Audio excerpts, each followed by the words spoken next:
Looks like it's live. Looks like.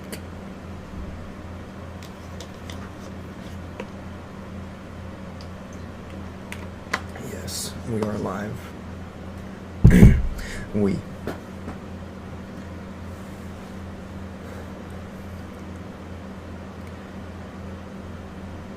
Good morning. I hope you're having a good morning. This is kind of a spontaneous stream.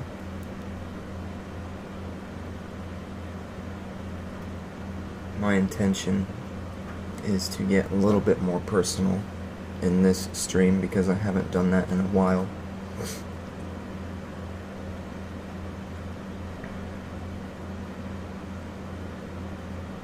I want to talk about a couple criticisms that I have.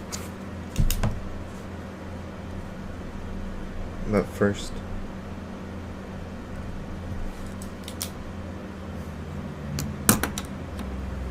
what am I doing?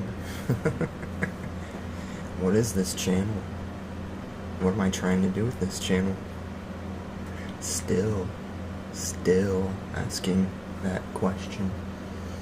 What am I doing? I thought for a moment yesterday that what I was going to do was go back to work at my old job in a position of management, which is crazy to say because I was so angry when I left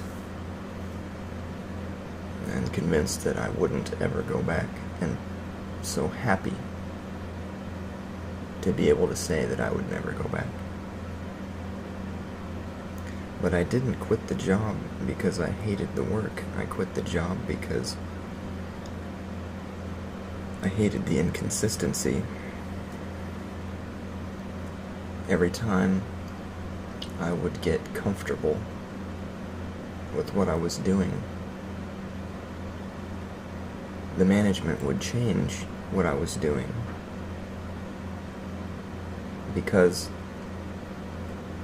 they were having such a hard time remaining profitable that they always had to rearrange the pieces on the board, the pawns. I got tired of being a pawn, which happens a lot in my life. I'm going to do this stream until I start hearing people that are going to distract me upstairs. So if I cut it off abruptly, I apologize. But yesterday I thought I might get that opportunity to go back and manage, which is something I know I could do well, and I would put all my energy into doing well.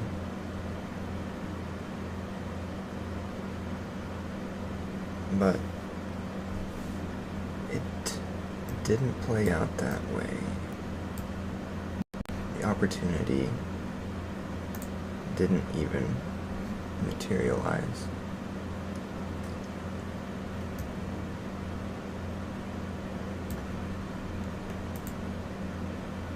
And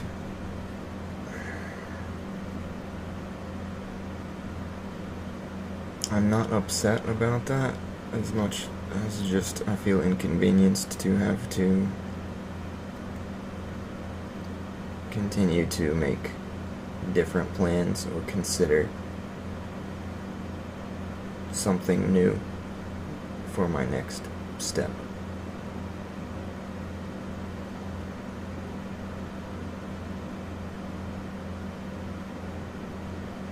So what I'm doing is what I've been doing for now until I figure out what I should do next. What would be the most practical decision I could make for what I do next?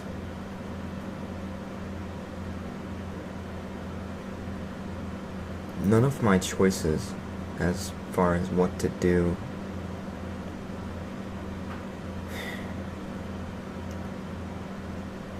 are motivated by what I want or gaining more. I'm not motivated by gaining. I'm just motivated by my responsibilities.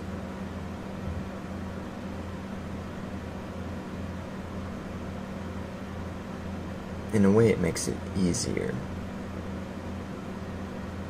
because I never really feel upset when I don't get what I am striving to get. If it's not something I really want in the first place, I don't care if I don't get it. I'm just trying to do well in the work. Because that's what it is for me. It's all work. Everything. Life is work. I didn't choose to be born. That's not a sentiment that rings strongly in my heart. I'm not upset by my condition. I just recognize I can't do anything about it, and I have to work with it.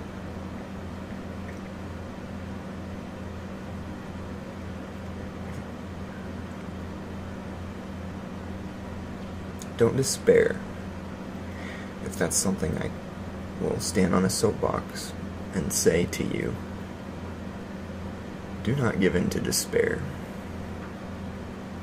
Despair is a destructive force that's very alluring.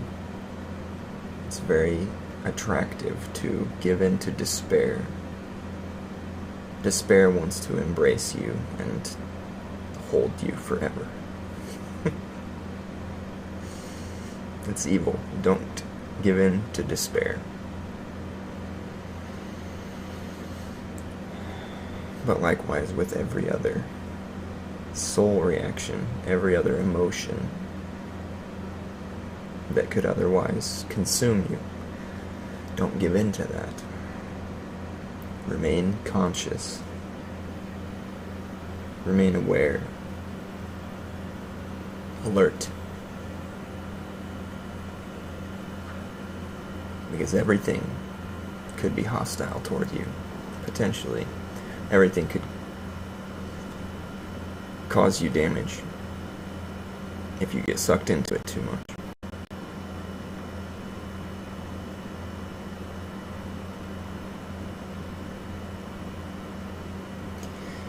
I have responsibilities, and I have to find a way to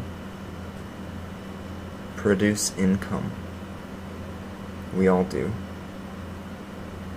We are all slaves in this system that we're in.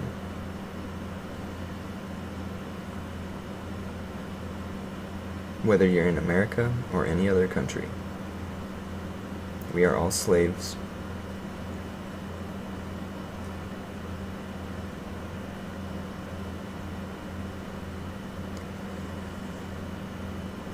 The two forces at war are the side that wants to enslave everyone, and the side that wants to fight those that want to enslave everyone. Those are the two forces at play. And if you aren't aware of that, what are you doing here? You're not awakened. It's time to wake up.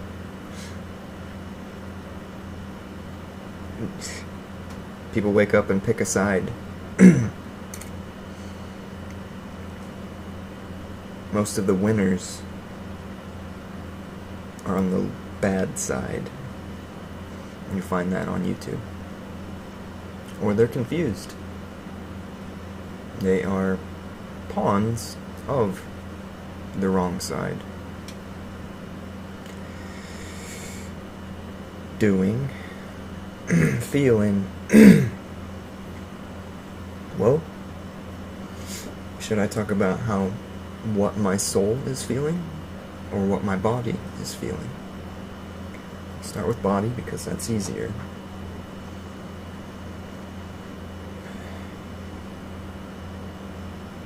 My body is in pretty good condition. My hips and lower half of my body have been more stiff lately. I think that's just my own neglect. I've been neglecting my responsibility to maintain dexterity and flexibility in my lower half of my body, my microcosm. So, no concerns there.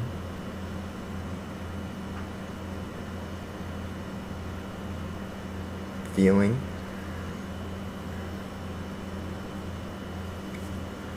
I've been waking up at like 5 lately, 5 or 5:30, and then laying in bed for like a half hour till I wake up more, and then getting out of bed and making coffee. I did that today. I've had my coffee, so my body feels ready to confront the day. I'll be drinking more coffee, but for now, I'm good.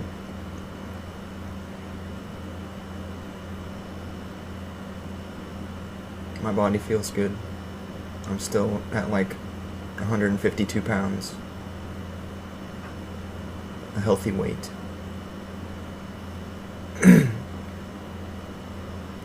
So I feel good about that. Excuse me. My soul. What does my soul feel?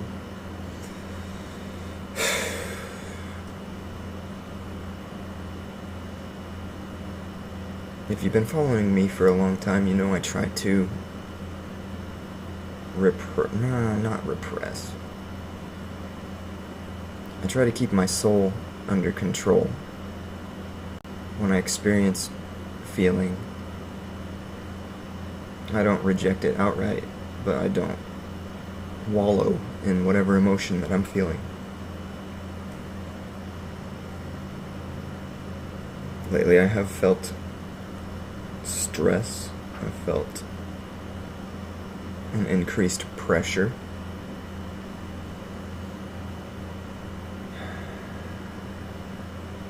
Why? One reason's personal, having to do with family,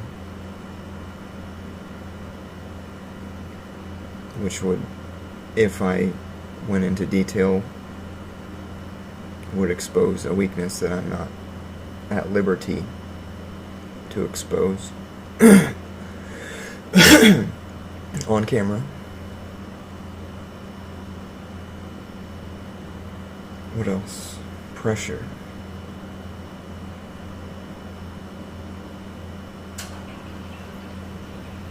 I've been feeling pressured to increase my income. I'm feeling pressured about money.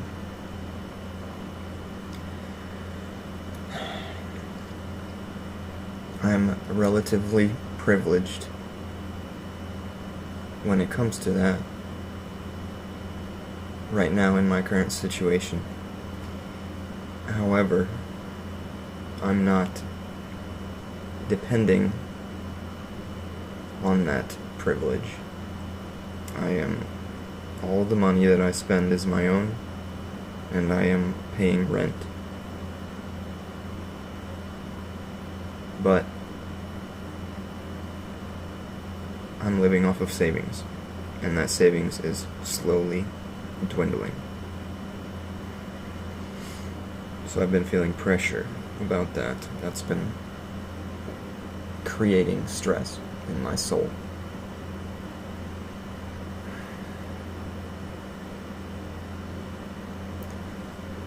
But I won't despair.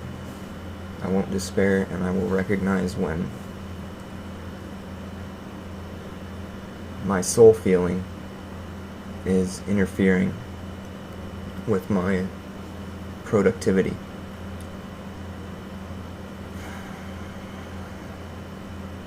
Feeling.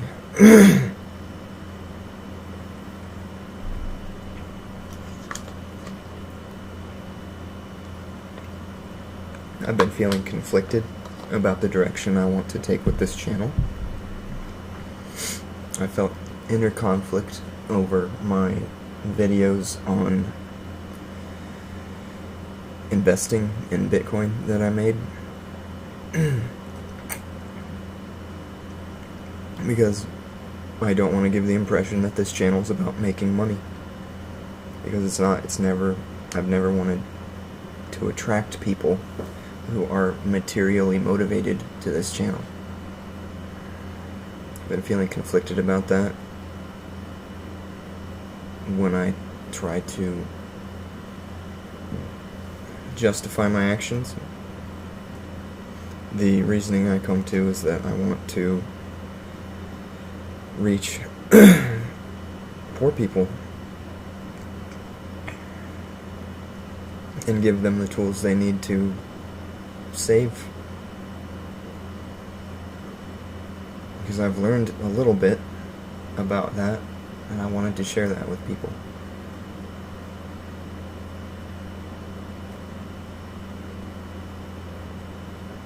But I've been feeling conflicted about that. I don't want that to be a large focus in my content. I want my content to be depthful and have real content, real value. I want to do something valuable with my time. I don't want to waste my time on shallow pursuits.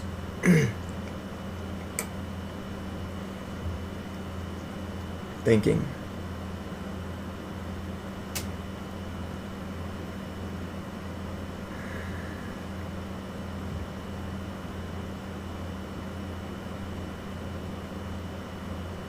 I've been thinking that I have made regressions in the past month, let some of my guard down.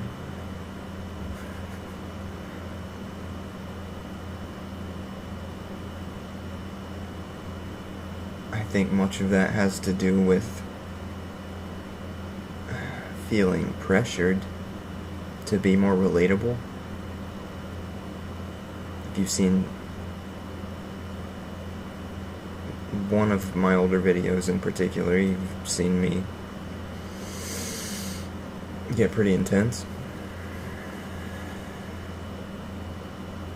And I've let that intensity die down a little bit because obvious reasons.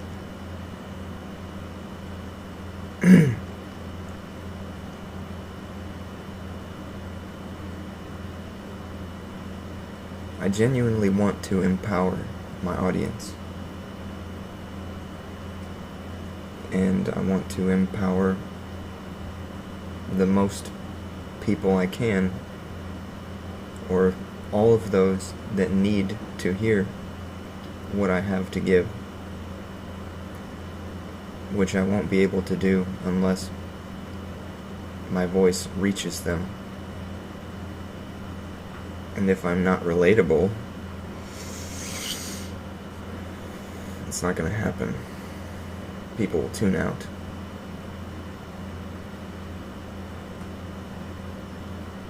So there's inner conflict there. And there's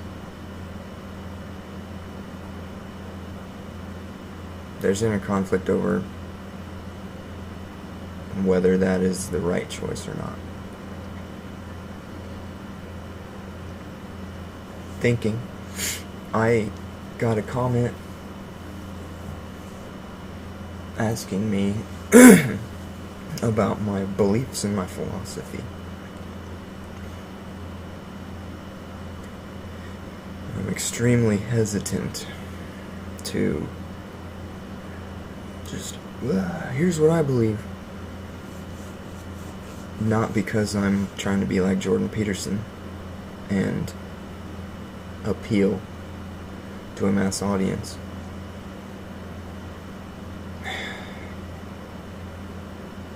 But I want to be responsible with the information, knowledge, whatever that I've been exposed to. And I want to explain why that is. Because if you've watched me a little bit, you know that in my mind is a very cold, harsh environment. It's an environment that I choose to live in. In my mind, the attitude, I'm not like speaking literally here. Bear with me, like, humor me, I'm being metaphorical. Metaphysical. My mind is a really harsh environment.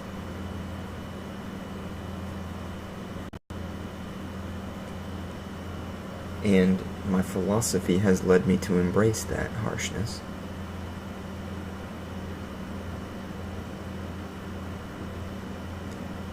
Because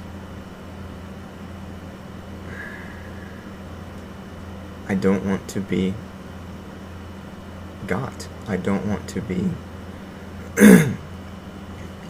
deceived or manipulated. Which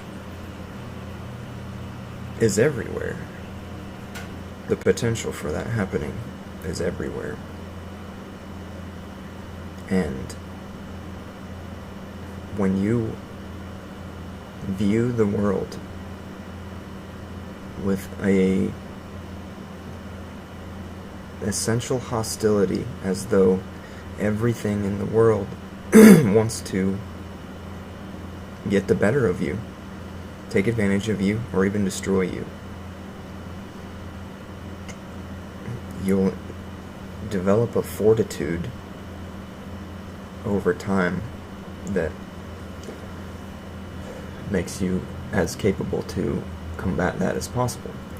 However, that is not for everyone. That is not for every mind.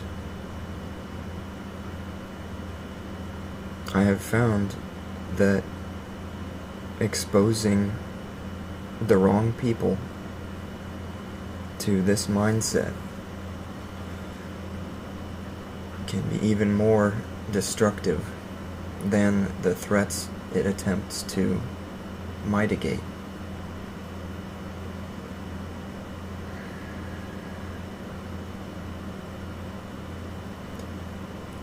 In one of the books I've been reading, it describes a phenomenon with what may occur in reading of the books, because it's a series by one author. And I might have to digress to give a little context to this. This book was recommended to me by my former mentor, whom I am no longer working with. And after I explain this, it will be clear why I am no longer working with this individual. He gave me this book and said, "This is what I'm into now, and I'm into this, and I think that you will appreciate this." And I followed my mentor with no question. He was my leader.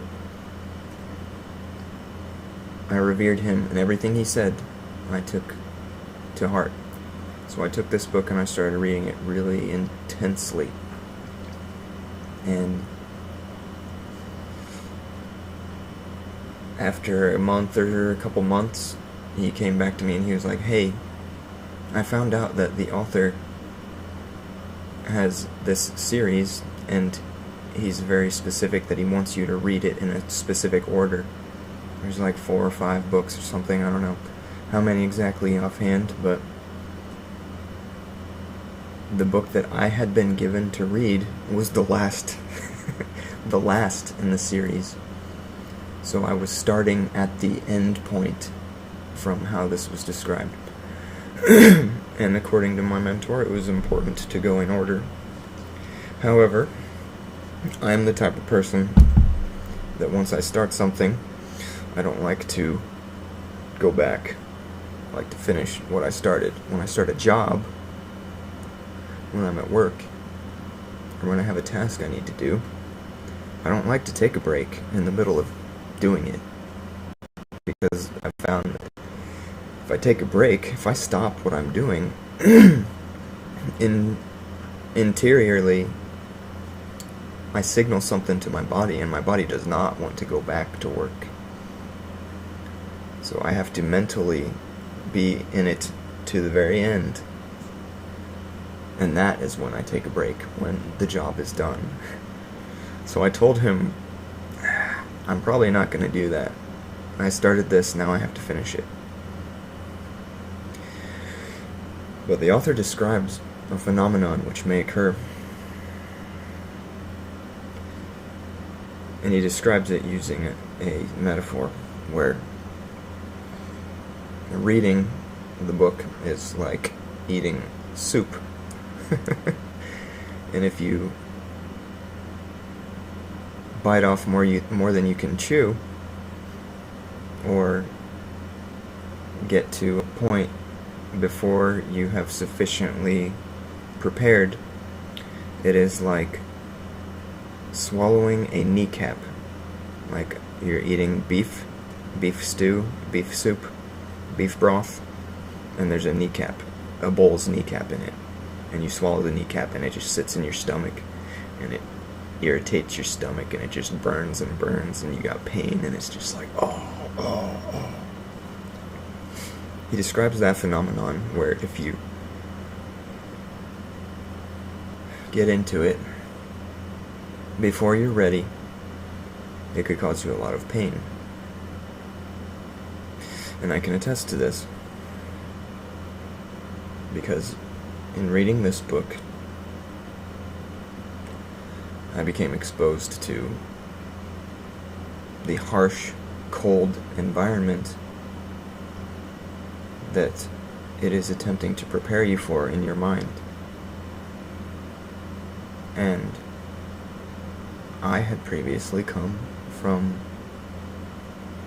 reading Rudolf Steiner and Rosicrucian inspired philosophy, which is a very, very warm environment in your mind. Rosicrucianism has mass appeal. It's a very warm and cozy philosophy to settle down into and just settle there for the rest of your life. So coming from that place of security and mentally being put into this harsh, cold environment, it took a lot from me.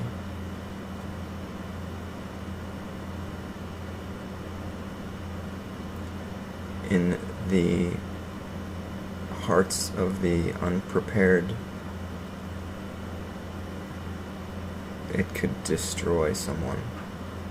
And I'm honestly lucky or fortunate that I was able to maintain composure, and I can still tone it down and be relatable if I need to be. Madness.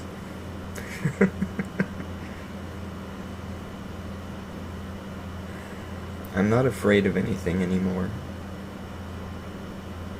But I can't just give that to someone else. it takes the right amount of preparation, and I can't give the preparation. That is something that has to be built beforehand.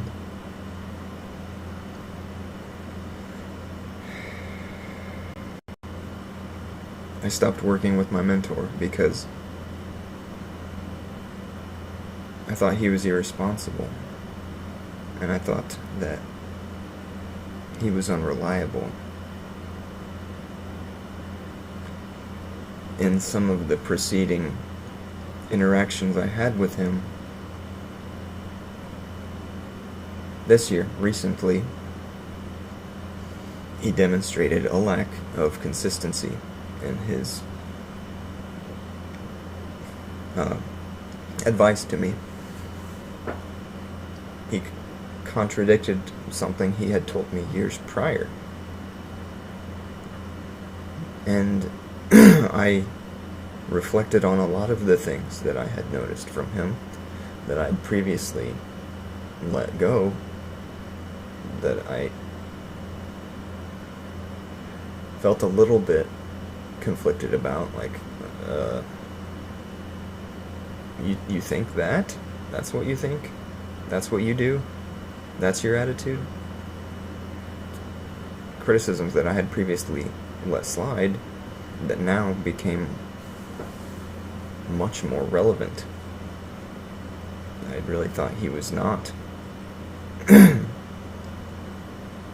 not a responsible leader for me to follow.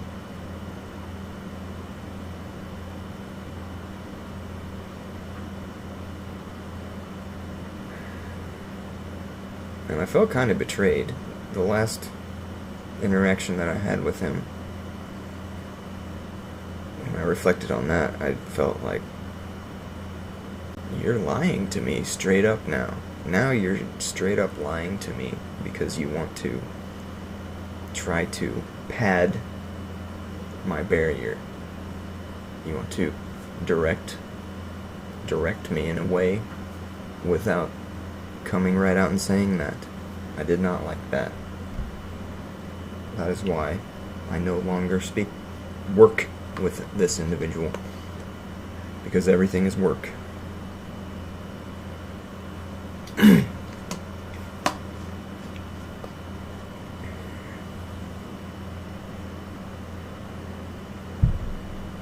So I'm not opposed to answering questions. When people ask me questions about what I'm talking about. But I'm very careful. They need to be the right questions. I can't just give you the end of the story.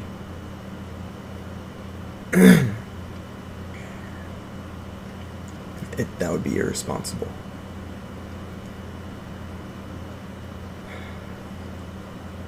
That is a criticism I have of my former mentor. And now I will get into what I had thought of talking about in the beginning, which you can't even see, I don't think. Criticisms.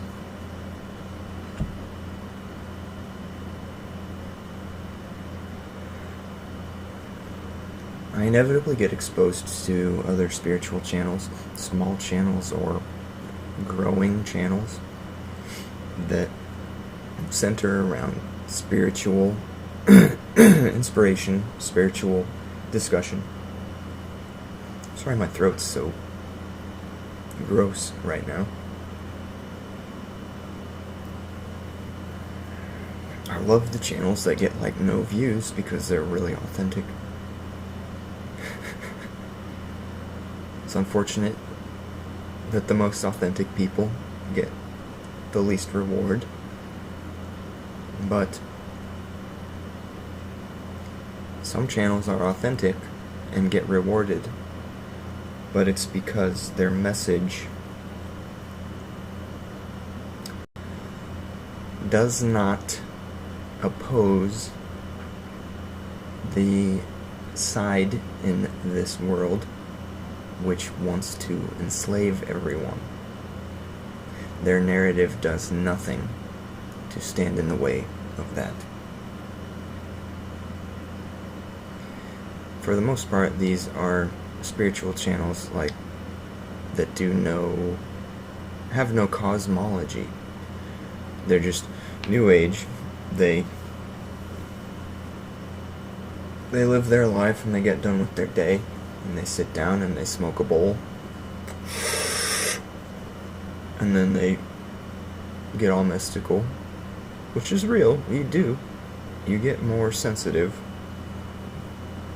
You get more sensitive to spiritual inclinations. But you shouldn't be happy. You shouldn't feel cool about that. I don't advocate for that. However, that's what they do. They achieve inspiration this way. And they think something that's really uplifting, and then they make a YouTube video talking about the thoughts that they encountered from these inspirations.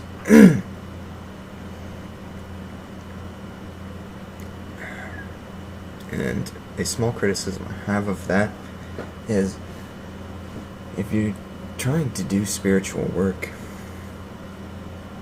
it's not productive or as effective if you don't have a cosmology.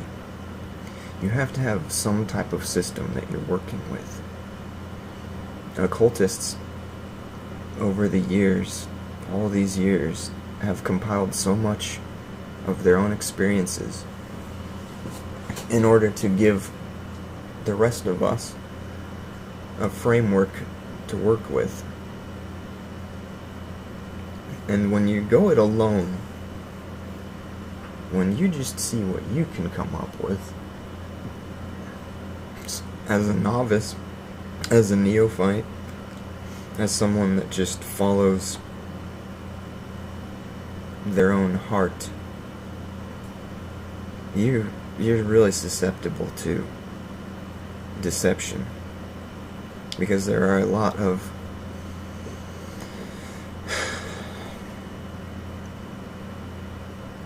hostile, unseen forces that would have you to act out on beliefs that don't actually serve you. And when you engage with those, and then engage in the material realm with other people on YouTube, and you preach this stuff that you've found in your spiritual revelations without doing any research, you do nothing to contribute to the world. You are doing more harm than good.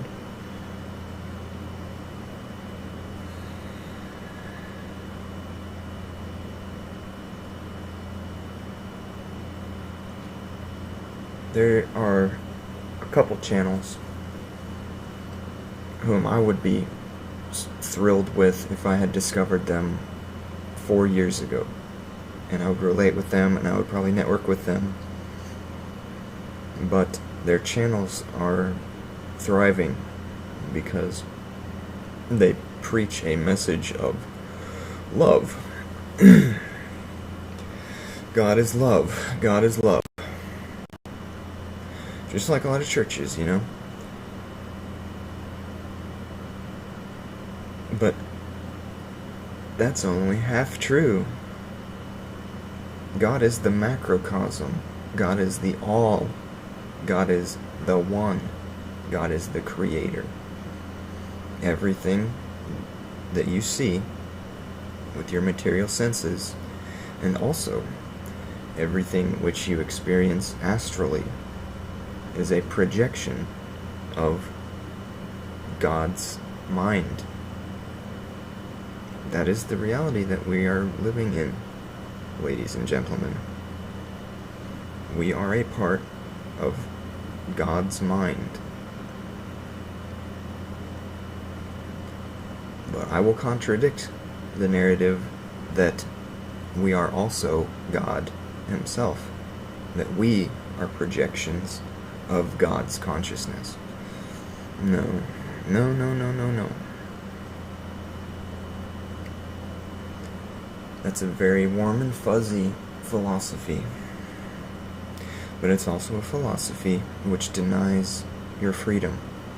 It denies your autonomy, or your individuality. You buy in to the slavery that is. Remember, there are two sides. It's the side that wants slavery and the side that doesn't want slavery. When you buy into the idea that you are a part of God, you are lovingly embracing your own slavery. God is the macrocosm. That means He is love, yes, but He is also hate, and He is also everything bad you've ever experienced. It's all part of Him. And one of these channels that I pay attention to even posted about the yin and the yang. And this was immediately after pushing out a video that was just all warm and fuzzy. You are God and you are part of God. So he posted the yin and the yang, but he didn't say anything about the fact that, oh yeah, God's also hate, by the way. At all times, it is both at once. It's true. It's your choice what to focus on. But is it right to disregard either side? The people that say God is love will tell you it's all about your attitude. Your attitude is what dictates what is true. So does that apply to the other side as well? Is it just as right to only focus on the negative, to be a nihilist, or to be pessimistic and just think that this world is evil? Everything in this world is bad.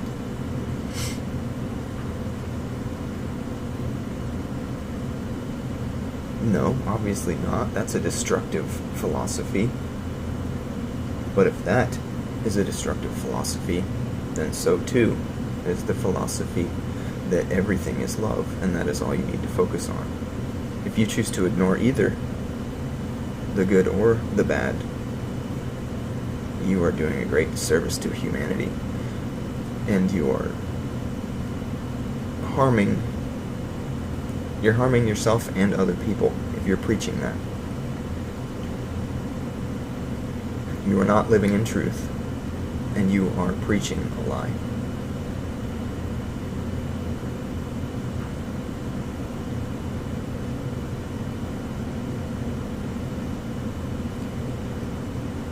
But that attitude of confronting that truth, that it is both, two in one,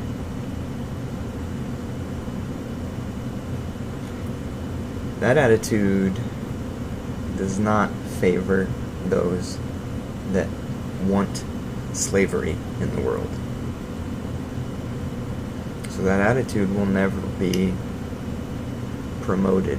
It will never be. People will never hear that and give it the light of day. One, because we're culturally conditioned to think that's a horrible, horrible way to think. And two,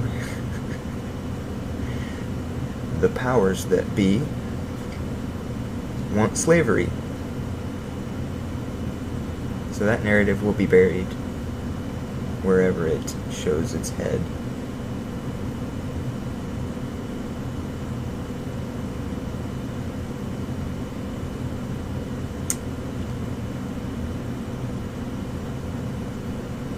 The criticism that I have of the New Age spiritual channels, those little Zoomers out there that are having spiritual revelations and are actually very spiritually sensitive, and have a lot of potential to find truth that are doing damage to consciousness, to the consciousness on the whole of the awakening people.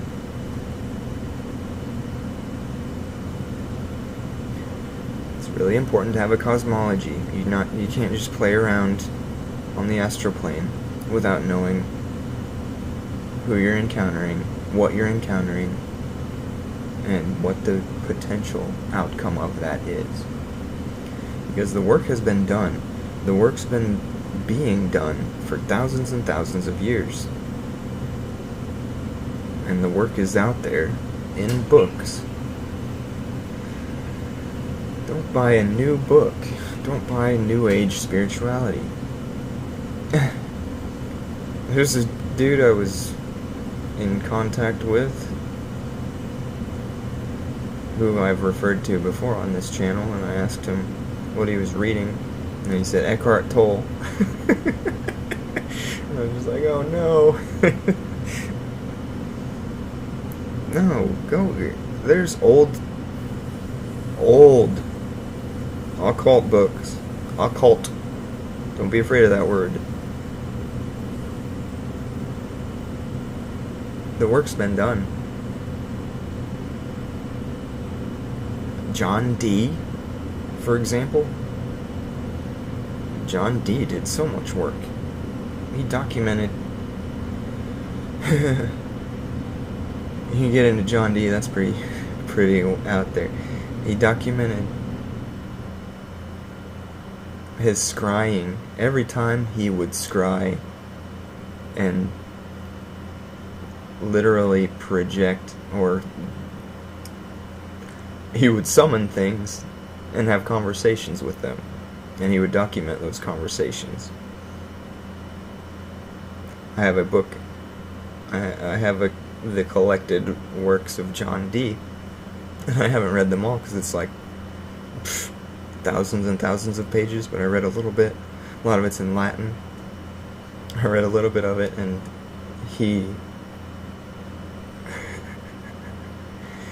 they summoned a being and asked it to announce its name, tell who he was, to who it was, and he said he was an archangel. I think it was Michael. I can't remember exactly. Michael.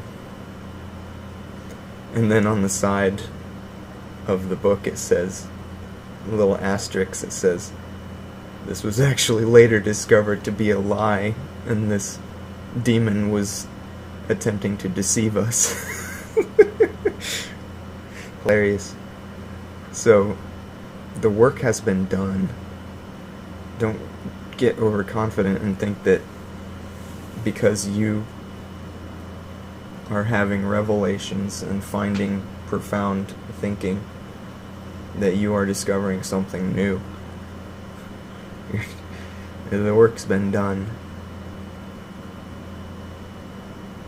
You're not contributing anything unless you actually do work yourself.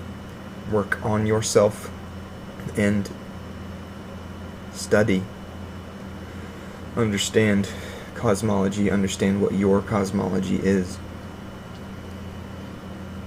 And always, always be questioning. Am I being manipulated right now? Does this have the potential to hurt me or others around me? What are the ramifications of this? What are the potential outcomes of this if I take this belief and hold on to it and make it part of my being? What could happen?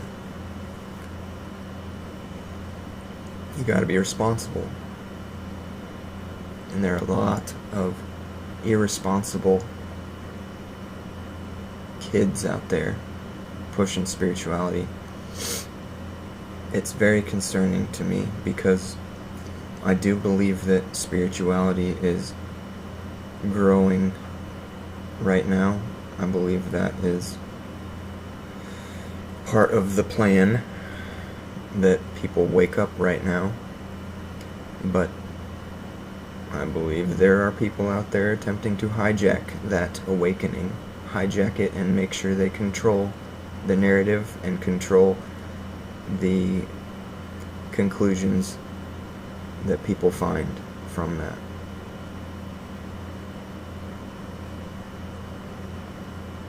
I'm watching for that everywhere.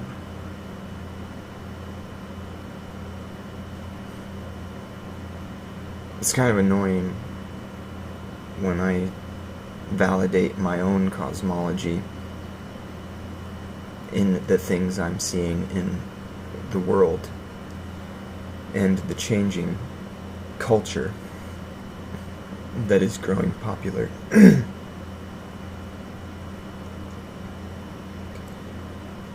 I would love to be proven wrong. I would love to be proven wrong and the warm, fuzzy mental plane be proven right. Wouldn't we all? We all want to live in that warm, fuzzy place in our mind and believe that God is good all the time. We all want to believe that.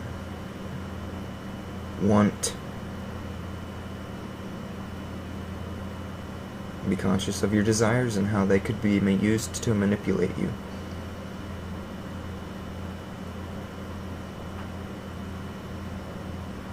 That is a criticism I have of the spiritual channels.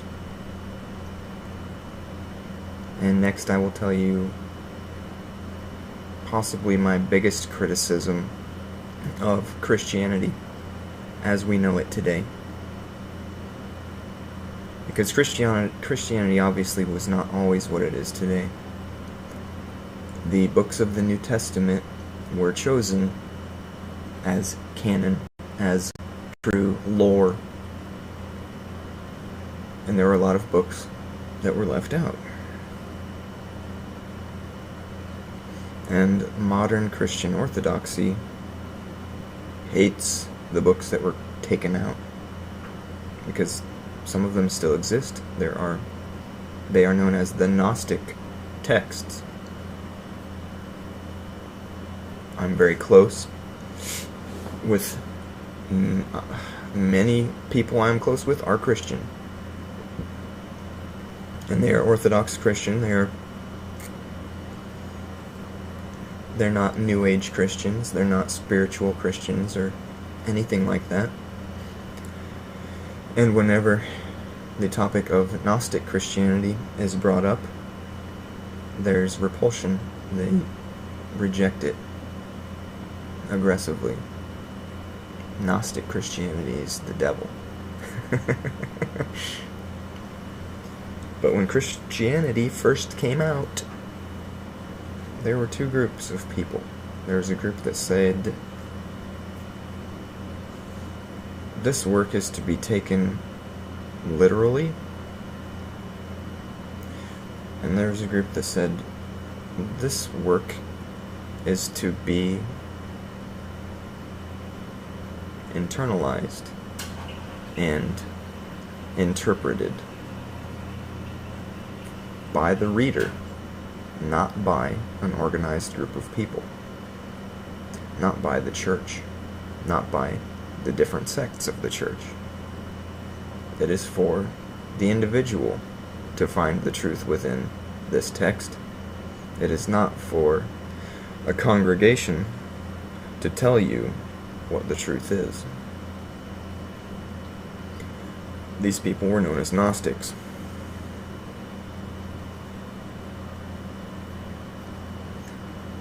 Among the Gnostics were the people who believed that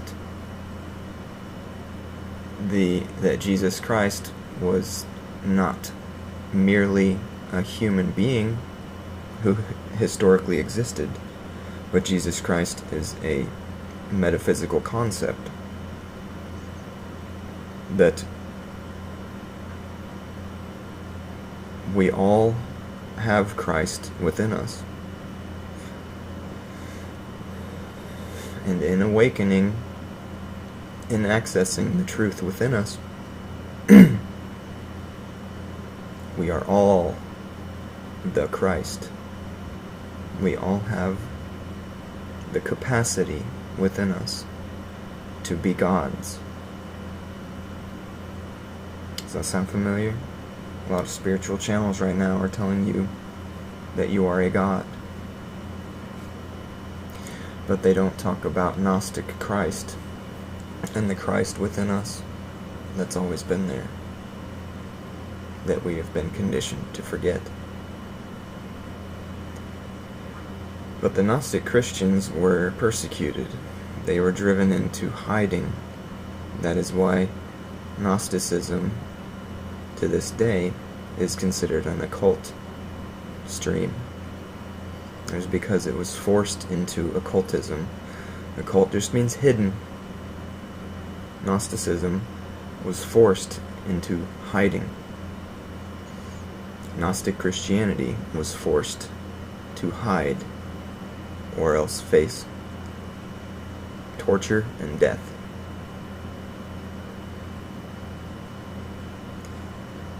That is not what occurs today. Today it's just shunned. It's culturally taboo.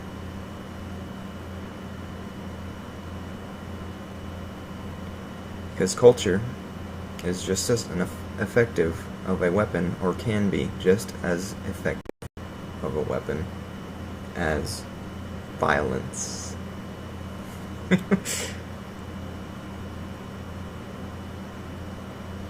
You don't have to kill people anymore. You just have to convince everyone else they are stupid, or they are evil, or both, or crazy. Very effective. Recognize that.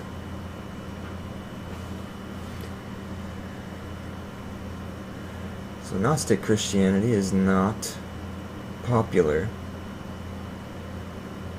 and it is shunned.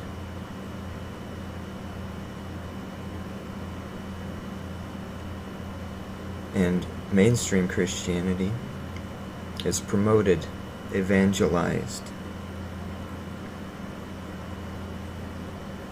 How many cultures has evangelism disintegrated?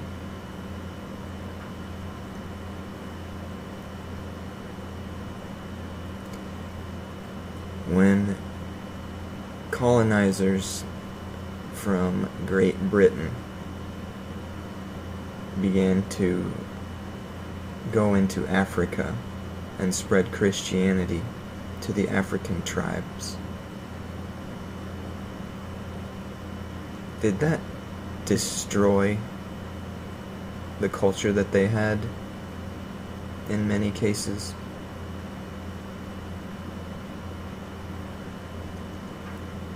Maybe you can answer that, maybe I don't need to. Mainstream Christianity and mainstream evangelism of Orthodox Christianity is a very destructive force in a very manipulative culture, dogmatic, very powerful.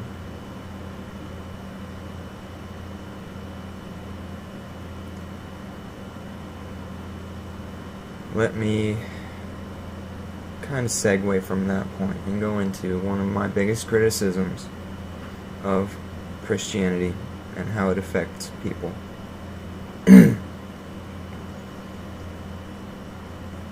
I know so many Christians who have it within them to dogmatically be forgiving. Forgive any sin. To the point where an individual will do something despicably horrible, like scam them out of money, scam them out of an asset that was theirs, even abuse one of their family members in the worst way. And yet, they will have them into their house after the fact. They will go to their house and visit them and sit and chat with them civilly and welcome them and embrace them. Because according to them, Jesus would want me to forgive this person.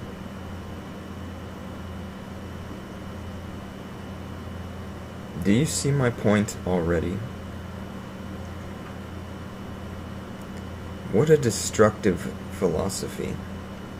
What an enabling philosophy. To put up with any level of evil in the world because you believe that Jesus would want you to let that evil survive.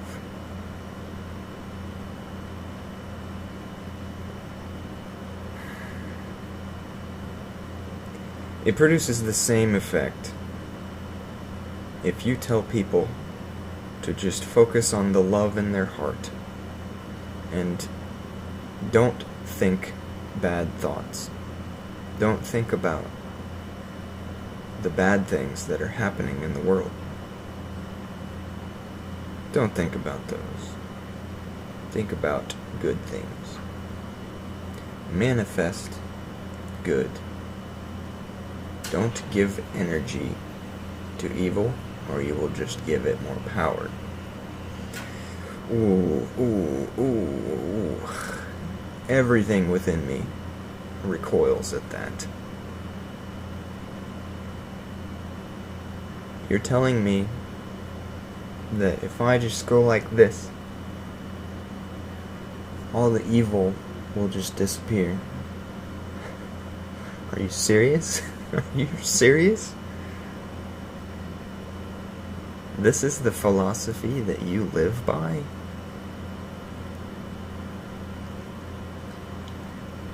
Very, very toxic message, and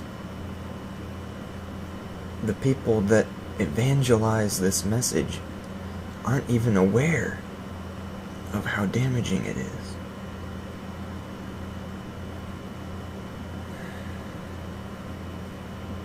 And if someone like me were to try to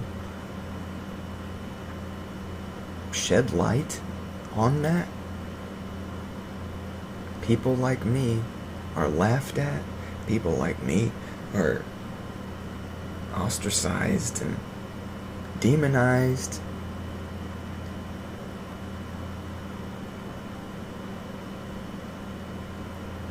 I hope you can recognize that. If you've made it this far in this video, I assume that you do recognize that. I'm not sure who watches my videos. I usually get at least the number of subscriptions that I have, but I don't know if those are my subscribers who are watching. I am paranoid enough to humor the idea that some of my viewers are not people that like me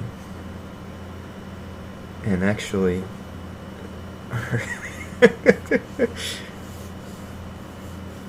don't want anyone to listen to me. But I digress, perhaps. I am very curious to know who's watching my videos and why. If they relate or resonate with what I say, or if they just if my soul resonates with their soul, or if they're bad people. If they're people on the wrong side of the fight that want to make sure I'm not a threat to the slavery.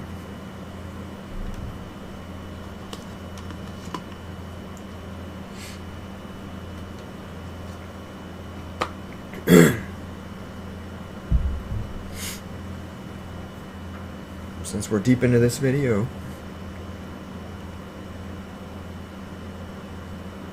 I'll give you a little hot take real quick. Unless I'm mistaken on the number, the 13th Amendment was the amendment which abolished slavery in America. But the 13th Amendment did not abolish slavery. It just made it a resource for the highest class that there is. Only. It made slavery something only accessible to the world's richest. Because slavery is alive and well. The trade of slavery is alive and well.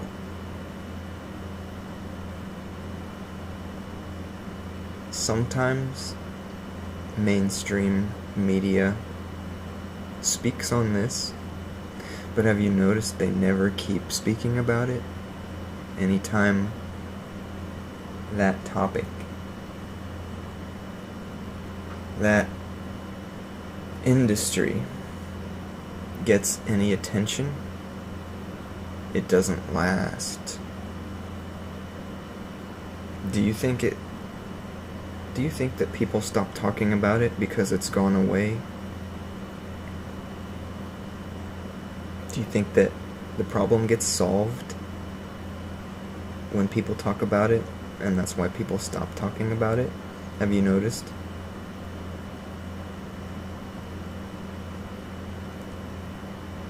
The 13th Amendment did not abolish slavery. It only made it more expensive. It only made it so that it could only thrive underground. Ironic, isn't it?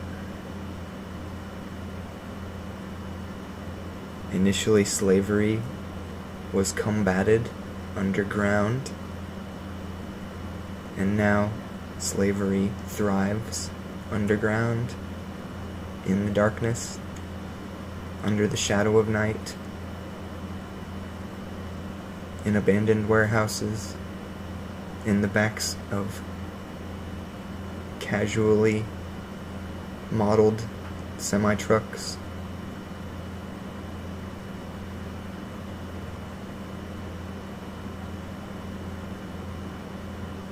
It's alive and well, and we are all participating in it in some degree or another.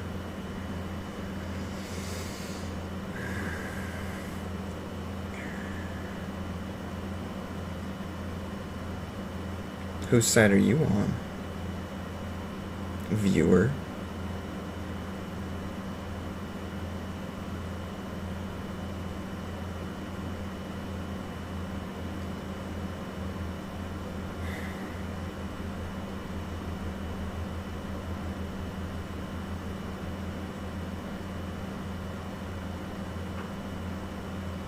It's a big hitter.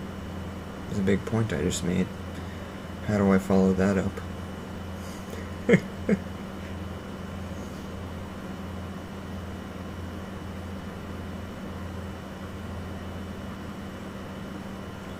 It's my criticism of New Age Zoomer spirituality,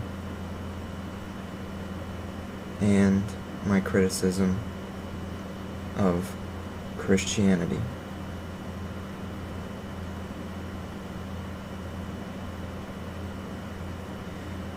If you preach sunshine and rainbows and tell people to just focus on the good, and that's all that there will be, and close your eyes to the bad, you're going to blind everyone who buys that to what goes on in the shadows. And likewise, if you choose the theology of mainstream Christianity today, you set yourself up to fall prey to really evil people, predators.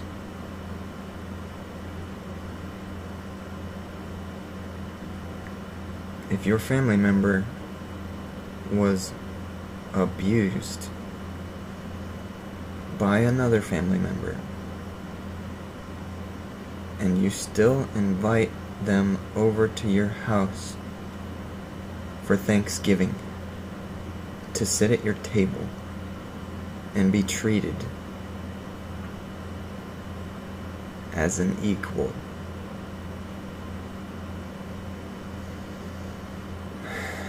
are you really acting with love in your heart? What is it that you love? Exactly. Because to me, that is so evil.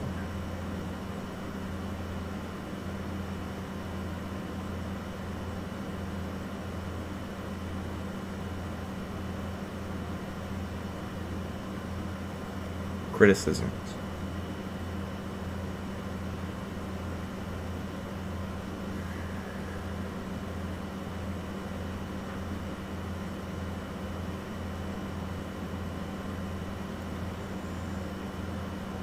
Thanks for joining me. Stay tuned. 1, 2, 3, 4, 5.